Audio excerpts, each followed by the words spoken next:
What up, folks? It's your boy Versus here. Week 1 in the NFL so far. Let's start with Indianapolis and Chicago. I watched this game. I noticed a lot of people talking about Andrew Luck and saying he got rattled. To me, it didn't look like he got rattled. He didn't have a great game. I just think that he discovered windows of opportunity in the NFL close very quickly. And he ran into a pretty good Chicago Bear defense. I enjoyed watching Cutler and Brandon Marshall team up again.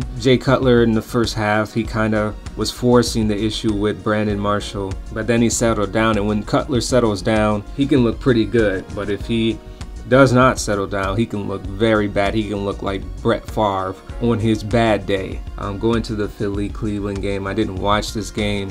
I saw the highlights and the game breaks. Just looked pretty awful. Someone remind Michael Vick that it is okay to run the football. I mean, this is ridiculous. He threw 4 picks and he threw the ball 56 times. It's being the dual threat that made Michael Vick. And I think that the more he listens to everybody else trying to make him a pocket passer, which he is not. I mean, Michael Vick can sling the football, don't get me wrong, but he needs to get back to the basics. He needs to get back to being Michael Vick. And why the Eagles are not running the ball with LaShawn McCoy, I have no idea what's going on there. I don't even know why they released Asante Samuel, quarterback for the Browns. I hear he had a 5 passer rating. You know, I can do better than that. Sometimes, you know, I look at these quarterbacks and think to myself, I can throw 16 for 45.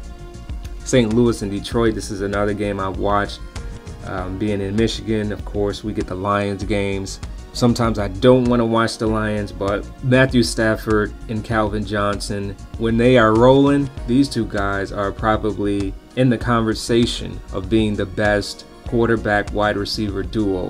Matthew Stafford, he gets inconsistent at times. Calvin Johnson is Calvin Johnson. If you watch the Detroit Lions and you watch some of these catches that Calvin Johnson makes, I mean, these are some amazing catches. All Matthew Stafford has to do is throw the ball up in the air, literally, and no one is going to outjump Calvin Johnson or take the ball away from him once he has it in his hands. Jeff Fisher has a tendency to put the right players in the right position to make plays. The Rams had every bit of a chance to win that game. They just couldn't pull it out.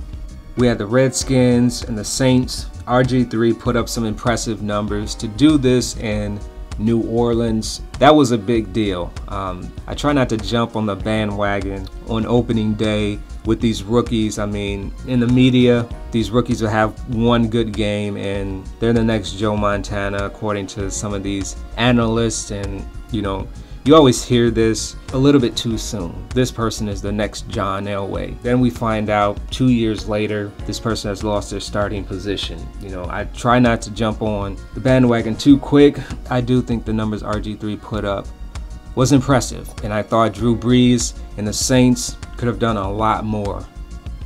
I'm not going to talk about every game, just a couple. But the one team I was very impressed with above all was the San Francisco 49ers and how they just beat Green Bay. This was another game I watched, and to me, the score of this game doesn't say enough because they really shut down Aaron Rodgers. I mean, Aaron Rodgers is going to get his numbers. They were confusing Aaron Rodgers. The Packer receivers were dropping passes. The 49ers defense showed not only can they stop the run, but they can stop the pass. The passing attack of the Green Bay Packers is elite. I thought Randy Moss showed that he can still play on this level. I was surprised to see that he wasn't in the game that much.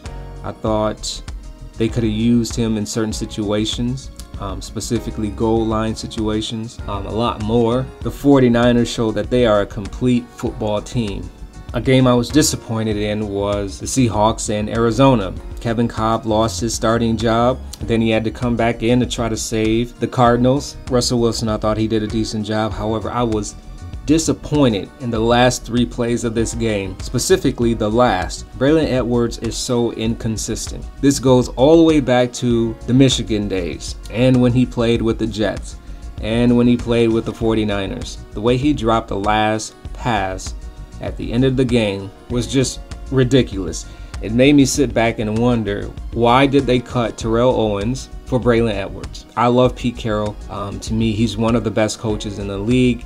just the way he gets behind his players. But I thought that was just a dumb decision.